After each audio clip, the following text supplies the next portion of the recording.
வந்து பெண்களோட நிலைமை எப்படின்றதுக்கு இந்த ஒரு வீடியோவே போதும். சின்ன பையன் நான் ரோட்ல பெருகிட்டு வரேன், பெருகிட்டு போறேன், வந்து பைக் ஓரம் கட்டுறான். சரி ஓரம் கட்டுறேன், தம்பி கொஞ்சம் ஓரம் போப்பா, நான் மண்ணை அடிச்சு தள்ளுறேன். அவன் உடனே அடிச்சு என் கிட்ட வந்து இப்படி இப்படின்னு தலையாடி எனக்கு ரொம்ப என்ன பண்றதுன்னு எனக்கு தெரியலங்க. எனக்கு 2 பசங்க இருக்கு, சின்ன பையன்.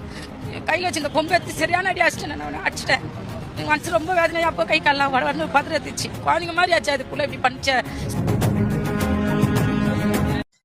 சென்னை அடையாறுல வந்து பாத்தீங்கன்னா 25 வயசு இருக்கக்கூடிய ஒரு இளைஞர் நைட் வந்து 2:30 மணிக்கு பாத்தீங்கன்னா அங்க வந்து தூய்மை பணியாளர் பெண் ஒரு 50 வயசு இருக்கக்கூடிய ஒரு அம்மா, அந்த பையனுக்கு வந்து அம்மா மாதிரி அவங்க வந்து தூய்மை பணியில ஈடுபட்டு இருக்கும் போது அங்க வந்த ஒரு 25 வயசு உடைய ஒரு இளைஞர் வந்து அவங்க கிட்ட வந்து தப்பா நடந்துக்க முயற்சி பண்ணியிருக்கான். அப்போ வந்து அவங்க பாத்தீங்கன்னா அந்த பையனை அவங்க வச்சு இந்த தொடப்பத்தாலே வந்து அடிச்சு விரட்டியிருக்காங்க. இப்போ தமிழ்நாட்டுல இருக்கக்கூடிய எல்லா பெண்களுக்கும் இந்த அளவுக்கு தைரியம் வந்தாலே இந்த தப்பா பாக்குறவன், தப்பு பண்றவன், பாலியல் சீண்டல ஈடுபடுறவங்க எல்லாருமே பயப்படுவாங்க. தமிழ்நாட்டு பெண்கள் எல்லாமே இந்த அளவுக்கு தைரியம் வரணும். இவங்களை பார்த்து தைரியத்தை கத்துக்கணும்.